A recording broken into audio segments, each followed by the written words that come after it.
센트럴 성형외과 정의석 원장입니다. 코 재수술 상담을 하다 보면은 코 수술은 꼭 나중에 다시 수술해야 된다던데요. 2번을 수술해야 된다던데요. 라고 말씀하시는 분들이 계십니다. 인터넷에 이와 같은 썰이 퍼져 있는 것 같아요.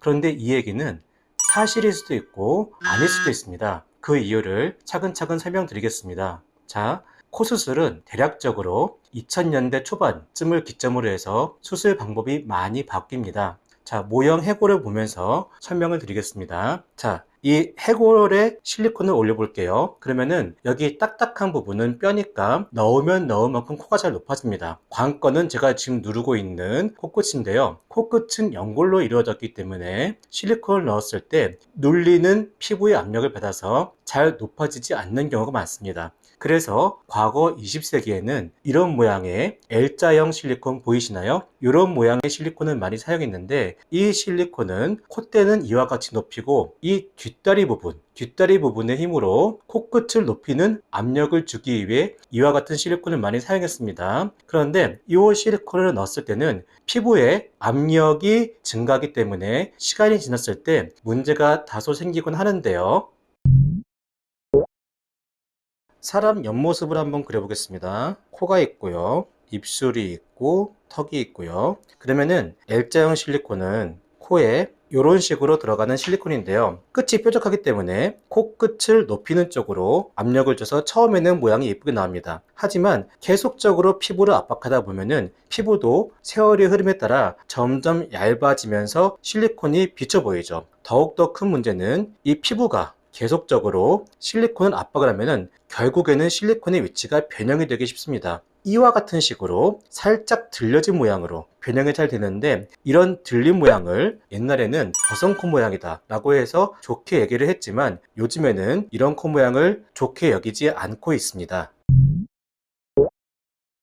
그래서 요즘의 코끝 성형은 부형물을 넣어서 코끝을 높이는 것이 아니라 내 코끝을 직접 앞으로 당겨서 코끝을 높인다는 개념으로 수술을 합니다. 내 코끝도 콧날개 연골이라는 연골로 이루어져 있는데요. 이 연골 자체가 앞으로 끌려 나오는 방식으로 수술이 되기 때문에 자가 연골로 코끝 성형을 한다라는 말이 나오게 되는데요. 이렇게 당겨진 모양을 유지하기 위해서 하나의 내연골이 더 필요합니다. 비중격 연골이라는 부분인데요. 오른쪽 콧구멍 손가락을 넣고요.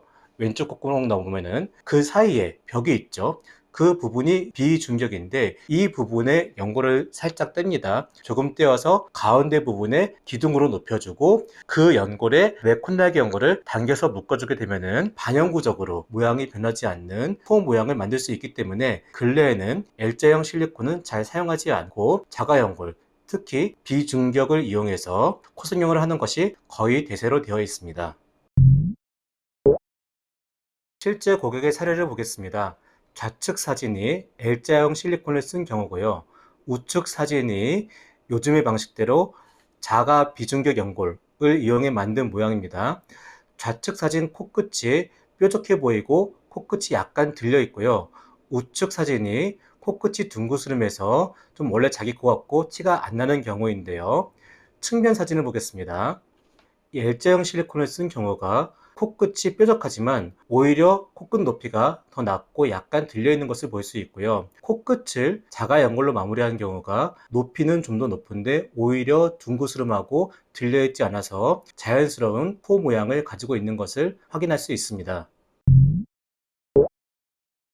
요즘 코끝 모양을 만드는 방식에 대해 간단히 알아보았는데요. 옛날에 L자형 실리콘을 사용한 코성형 방식은 나중에 시간이 흐르고 재수술이 필요한 경우가 많아 코성형은 꼭 2번 해야 된다 라는 말이 나온 게 맞지만 요즘의 방식은 시간이 흘러도 자가 연골로 되어 있기 때문에 코끝이 뾰족해지지 않습니다. 그래서 한 번 수술이 되면은 반영구적으로 계속 가지고 갈 수 있는 코 모양이 됩니다. 그래서 근래의 코성형은 일생에 한 번으로 충분하다, 꼭 재수술이 필요하다 라는 것은 사실이 아니다 라고 말씀드릴 수 있습니다.